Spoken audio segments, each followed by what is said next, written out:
पूरबे दिशा से चलले बेटी के बाबू दुल्हा के लगाना चढ़ावे जी दुल्हा के लगाना चढ़ावे जी।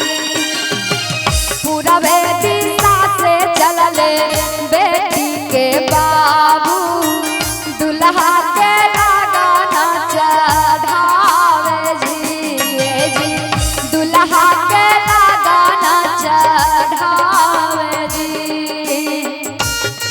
और बहुत सुंदर इनाम बाबा ईट उद्योग सोनकी, बाबा ईट उद्योग सोनकी उनका सदन शानदार 1001 रुपया के नाम। बहुत बहुत आभार, बहुत बहुत धन्यवाद।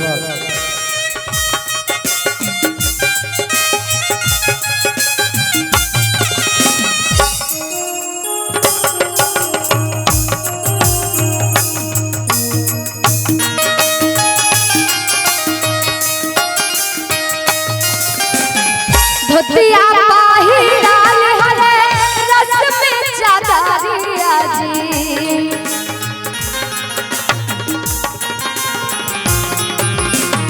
धोतिया पहिराल हले रस्म चादरिया जी मोहरानी हाले बेसुमार जी मोहरानी हाले बेसुमार जी।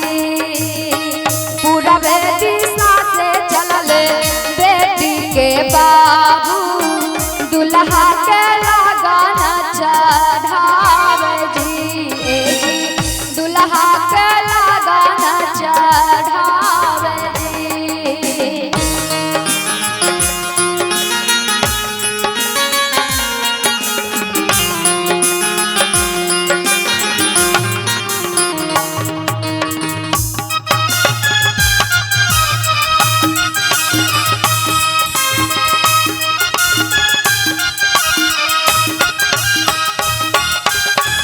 अपनी महानिया से निकले बेटा के दादा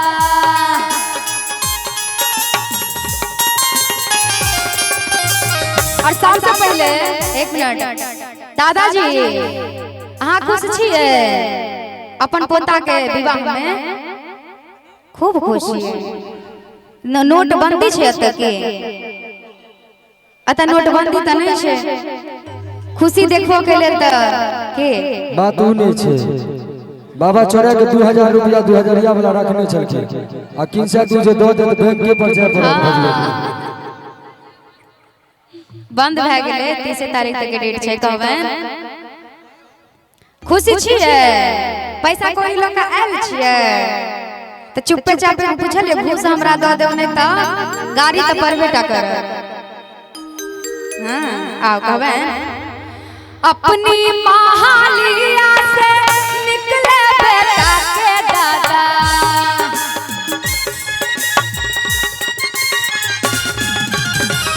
अपनी महालिया से निकले बेटा के दादा मनवा रहता मुस्कात जी मनवा रहता मुस्कात जी।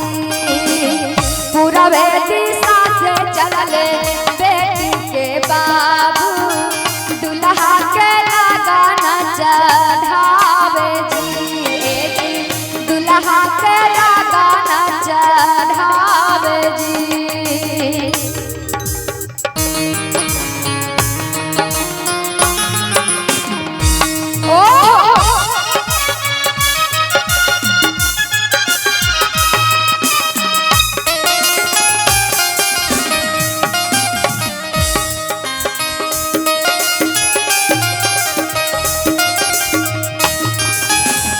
लगना आराची परची घरवा में गाइले जी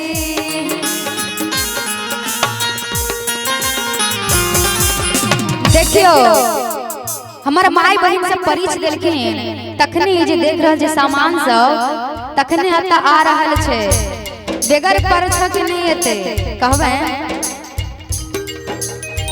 लगना आराची परची घरवा में गाइले जी लगना आराछी परछी घरबा में गाइले जी समधि के करे सत्कार जी ए जी समधि के करे सत्कार जी पूरबे दिशा से चलले बेटी के बाबू दुल्हा के लगाना चाहा